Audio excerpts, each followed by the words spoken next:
Nagbabalik tayo sa huling yugto ng ating online viewership ng dalawang bigating noontime show dito sa ating bansa ngayong araw po ng Sabado, April 27. At bago natin umpisahan ang huling yugto ay humihiling ako sa inyo na pakisubscribe ang aking YouTube channel. Pakiclick ang bell notification icon para lagi kayong updated sa mga bagong video na ilalabas ko. Salamat! Sa mga kaparokya, quick recap lang po tayo sa lumabas na online viewership ngayong araw para po sa unang yugto at ikalawang yugto. So dito may kita po natin ang Eat Bulaga po ay nakakuha ng total live viewership na 110,000 viewers. Ang It's Showtime naman po ay nakakuha ng 235,000 viewers. So ibig sabihin ay 125,000 viewers po ang iniangat ng It's Showtime sa Eat Bulaga. Sa ikalawang yugto naman po, nakakuha po ang Eat Bulaga ng 137,000 viewers. So dito, sa ikalawang yugto ay nadagdagan ng 27,000 viewers ang Eat Bulaga. Samantalang ang It's Showtime naman ay nakakuha ng 277,000 live viewers. So dito naman ay 42,000 viewers ang naidagdag ng It's Showtime sa ikalawang yugto at ang lamang naman po ng It's Showtime sa Eat Bulaga ay 140,000 viewers. So again, sa unang yugto ay 125,000 viewers po ang iniangat ng It's Showtime sa Eat Bulaga. Sa ikalawang yugto naman po ay 140,000 live viewers. So mapunta naman po tayo sa TV ratings na inilabas ng AGB Nutam Nielsen Philippines nitong nakaraang April 25, 2024, araw po yon ng Huwebes. So may kita po natin dito ang It's Showtime po ay nakakuha ng total percentage na 7.7%. Samantalang ang Eat Bulaga naman po ay may 4.3%.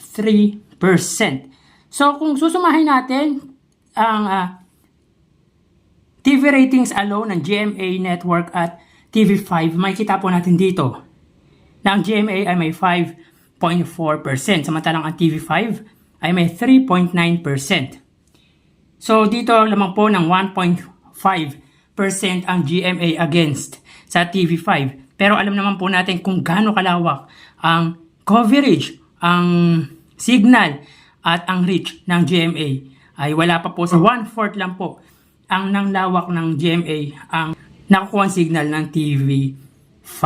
Pero magkaganon man, dikit pa rin po yan kung susumahin natin. So dito makikita din natin, ang GTV ay may 0.9%, ang A to Z na nakakuha ng 1.1% at Kapamilya Channel na 0.3%. Samantalang sa Eat Bulaga ay 0.4% lang po ang nakuha ng RP TV. So talagang consistent ang Eat Bulaga sa TV ratings na 4.3%. Samantalang ang It's Showtime nitong ilang araw po ay naglalaro lang po sa 7.7 to 7.6%. Magkaganon man, angat pa rin po pagdating sa TV ratings ang It's Showtime. So tara, ating alamin ang huling yugto ng online viewership ng dalawang bigating noontime show. Para po sa Eat Bulaga, under TVJ Facebook page na may 2.3 million followers at sa It's Showtime naman na may 17 million followers. Sa ikalawang yugto mga kaparokya, ang Eat Bulaga po ay may 15,000 viewers at ang It's Showtime naman po ay may 38,000 viewers. So tingnan po natin ang online viewership ng dalawang noontime show pagdating sa kanilang Facebook Live. So sa kasalukuyan, ang It's Showtime po ay may segment na tawag ng tanghalan School Edition at ang Eat Bulaga naman po ay may segment na pera fee. So dito nakikita po natin ang live viewership ng Eat Bulaga ay 9.2,000 at ang It's Showtime naman po ay 14.9,000 viewers. So click po natin mga kaparokya. Para po sa Eat Bulaga, sila po ay may 9,000 at ang It's Showtime naman po ay may 14,000 live viewers. So pagdating po sa sa huling yugto ay lumamang lang po ang It's Showtime ng 5,000 mula sa 23,000 sa ikalawang yugto.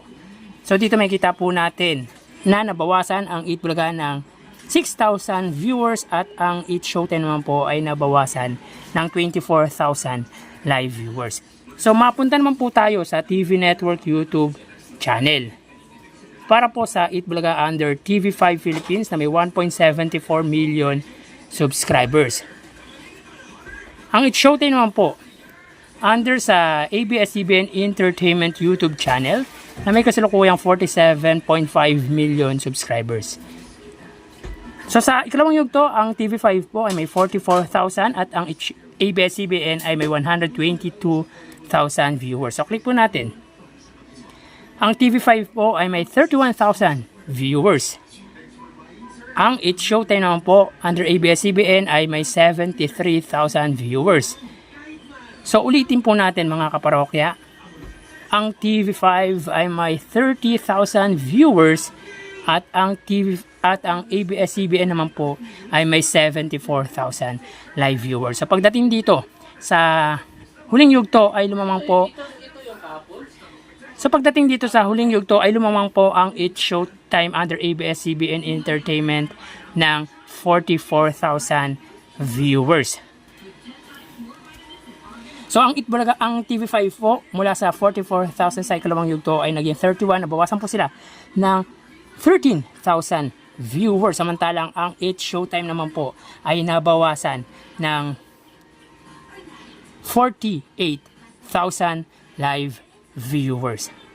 So mapunta naman tayo sa main YouTube channel ng dalawang noontime show para po sa Itbulaga under Itbulaga TVJ YouTube channel na may 972,000 subscribers. Sa It's Showtime naman under ABS-CBN It's Showtime na may 2.16 million subscribers. So sa ikalawang yugto, ang Itbulaga po ay may 78 at ang It's Showtime naman po ay 117,000. So click po natin. Ang Itbulaga po ay may 58,000 viewers at ang It's Showtime naman po ay may 70,000 live viewers. So ulitin po natin. As of 2:29 PM, ang Itbulaga po ay may 58 at ang It's Showtime ay may 70,000 viewers. So dito pagdating sa huling yugto ay lumamang na lang po ang It's Showtime ng 12,000 sa katapat na itong programa na Itbulaga. At sa huling yugto ay nabawasan po ang Itbulaga ng 20,000 viewers, samantalang ang It's Showtime naman po ay nabawasan ng 47,000 live viewers. So pagdating dito sa huling yugto ay mataas po ang nabawas na viewership ng It's Showtime kesa sa Itbulaga. So bali, ang total na nakuha ng Itbulaga sa kanilang online viewership ay 97,000 live viewers at ang It's Showtime naman po ay nakakuha ng 158,000 live viewers. So bali, ang lamang po sa huling yugto ng It's Showtime sa Itbulaga ay 61,000 viewers. So ulitin ko po, sa unang yugto ay 125,000 viewers ang nakuha ang lamang ng It's Showtime sa Itbulaga. Sa ikalawang yugto ay 140,000 live viewers at sa huling yugto ay 61,000 live viewers. So nabawasan po ng malaki ang lamang ng It's Showtime sa Itbulaga pagdating sa huling yugto. So yan po ang lumalabas sa kanilang online viewership as of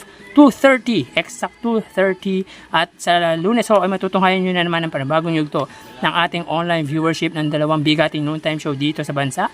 Magpapaalam na po ako. Thank you and God bless.